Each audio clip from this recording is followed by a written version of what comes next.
Oh, what's up, guys?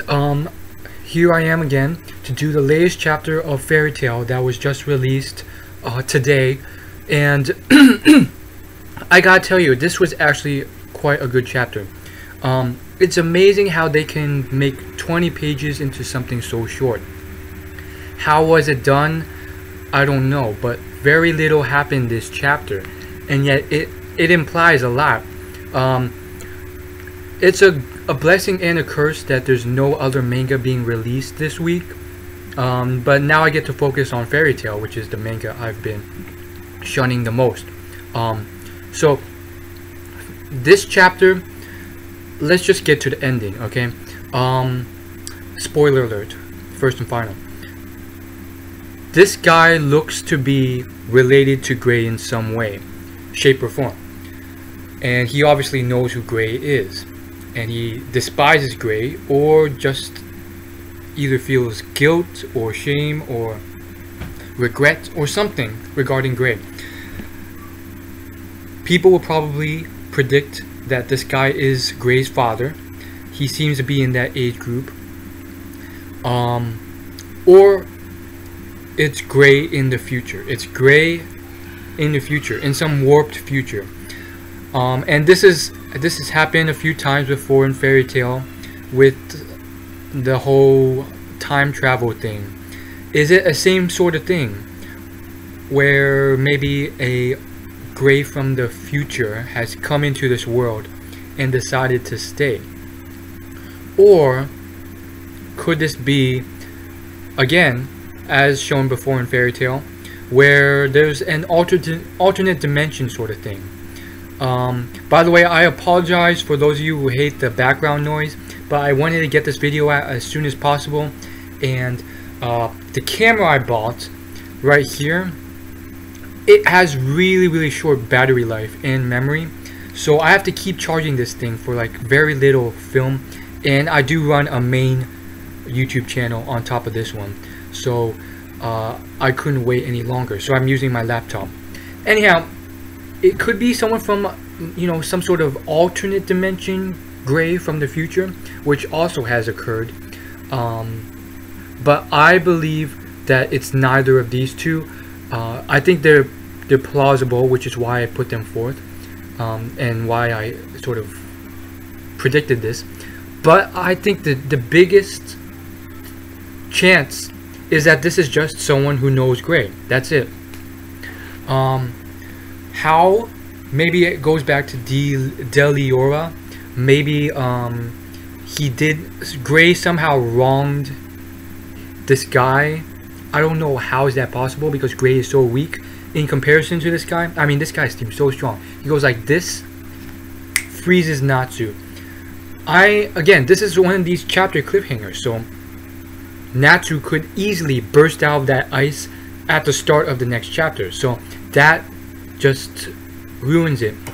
So you can't be certain how strong this guy is as of yet, but he seems really strong. He has an ice capability that seems to be stronger than Gray's, but his ability is what it likens to the ability that Gray's mentor used to freeze the demon Deliora at the cost of her own life. But the thing is, by the way, I remember that arc when that Gray's classmate was trying to unfreeze Deliora. I thought that was the stupidest thing ever, because you're gonna unfreeze him just to prove that you were stronger than your mentor. Your mentor wasn't even that strong. She had to give up her life using this forbidden demon magic to freeze this thing. And more importantly though, it seems like this is the same sort of magic, and this guy seems to be on a whole nother level. He can use it like that. He doesn't have to give up his life just to use it once. So this guy is really strong. He has ridiculous ice capabilities. I'm very curious to see what his relation to Gray is. What do you guys think? More importantly though, more so than that, I have a question for you all. And here it is. What do you think about the... Well, yeah, I'm just gonna ask you guys what about what do you think Gray's relation to this guy is. Now moving on to the rest of the chapter, very simple. I really like the whole thing with Gray riding on this sort of battle leopard with Juvia behind. I don't really care about Juvia being behind, but it just looked really cool, and that's something you don't really see in Fairy Tail. You know, that sort of thing. Him just riding across the terrain, searching for something and like communicating with others, and that seems like something out of like, I don't know, maybe Gundam. And I only watched the Gundam cartoons on Cartoon Network back when I was still a kid. Or it reminds me of something else. Maybe I think it was like different. There's like so many different types of Gundam, right? So many different Gundam series.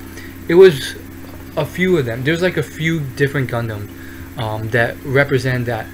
But anyhow, the rest of the chapter is very simple. You know, there's Natsu busting everyone up in the castle, Natsu running around giving up, and the rest of Fairy Tail is pretty much assumed to be tracking down the other ex-council members. They found a few more addresses. How they can just find all this, despite them having, you know, connections, it's still kind of weird. And then the council member, I thought he was gone. I wish he was gone, but nope, he is somehow still a big part of their plan. How? It seems like maybe they need to do something with the council members, some sort of ritual. And more so than that, this seems like a classic ploy of them getting some sucker to do something for them, and then when the sucker's like, you promised me this amount of money, they just like kill the guy. Very classic ploy. So that's what the ex-counselor head will eventually happen to him. And that's about it. There's obviously a lot of really strange creatures in the this castle. I like that, but at the same time, I feel like they are in certain ways too cartoony, too childish. But still, not that big a problem. The guy with the guy Natsu punched, he was like some monster with spikes and like tentacles that the Ice Demon Slayer said to get the heck out of there. That guy seems interesting. He can sort of use the siphoning energy technique. It sort of like drains your energy while it's like immobilizing you and preventing you from moving. So that seemed like a technique where like he can literally like he might have beaten Natsu right there and then had Happy not stepped in. So that reminded me of the certain androids in Dragon Ball Z. But it was interesting. Don't think he's that strong though. This Demon Slayer, Ice Demon Slayer guy is really strong. It's been revealed that each of them are part of the Zeroth's book, which Zeroth made. So they're technically not real figures. They're just like physical representations of what this book was made of. Whatever. The point is, fairly good chapter. I'm not going to give it a numerical rating this time, but I thought it was fairly solid. What really brought it all together was, again, I'm going to bring it out for all those loyal viewers who stayed until now to watch this. I have to bring it out. Urza and her being chained and so forth, and that being sort of placed at a few, you know, places here and there towards the beginning of the chapter. That really sort of just brought this chapter together. I hate to say it, but at the same time, it was pretty nice. You guys know what I'm talking about. Urza being naked and chained and so forth. The censoring was well placed, to say the least. For whatever reason, it brought in the more mature content of the chapter. And had that not been there, it would have made the whole manga series very different. again, I may have blown up about how childish the series was again, and how it was too young for me. But because of that, I felt, wow, this was actually quite the move by the author. I mean, he's pretty much making a statement here. I mean, I have to give him credit. He may be getting a lot of flack in Japan or wherever he's from for this, or maybe he's come to realize that the demographic is a large, an older audience maybe, or for whatever reason he's made the statement that this manga will be for older, mature audiences, and he's fair. I hate to say it, I wish this was for both genders, but he's made the statement that this is something for predominantly, not always, but a good deal for the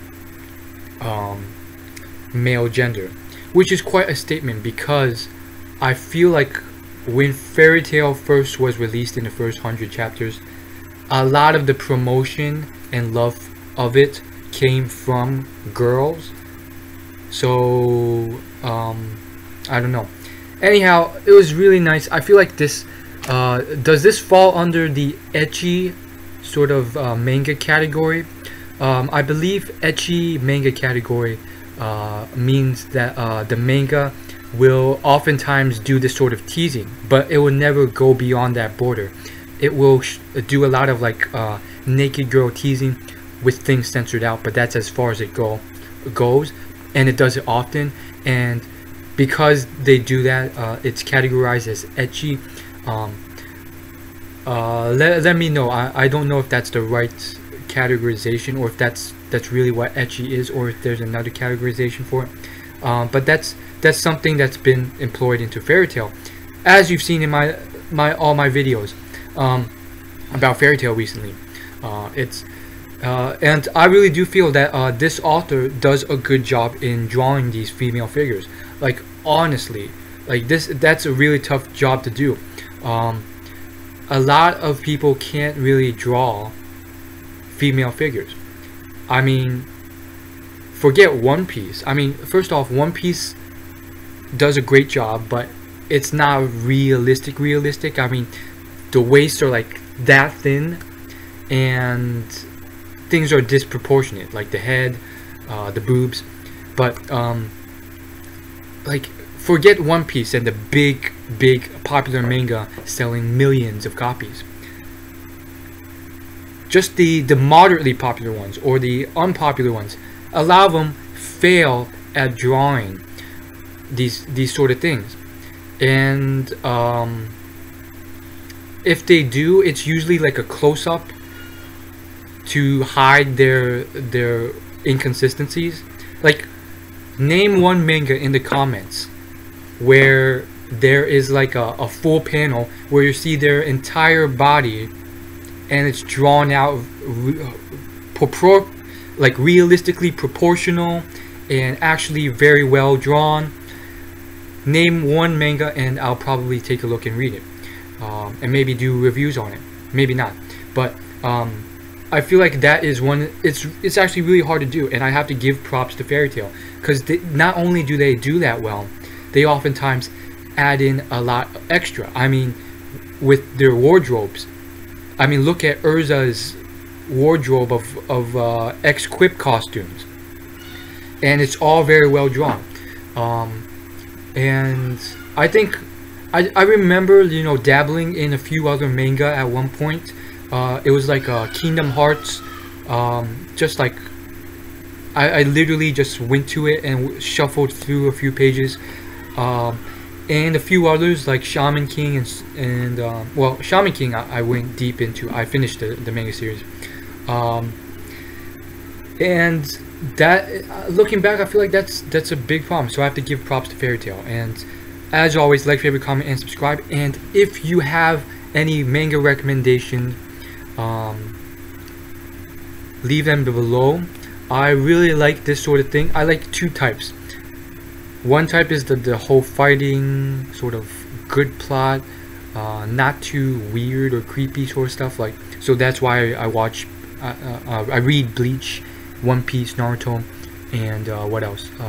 Hunter x Hunter, which has stopped for the moment, and DBZ, and all the ones I read and watch. But what about, there's another category I do like, and that is what was shown in this chapter with Urza and so forth. So leave me any suggestions below on that. No, it doesn't have, I'm not looking for fucking porn here, okay? If I wanted that, I'd go there. I'm looking for just anything with this sort of thing, you know. I do sort of like it. It's a casual sort of eye candy. So let me know if you guys know any manga. As always, like, favorite, comment, and subscribe.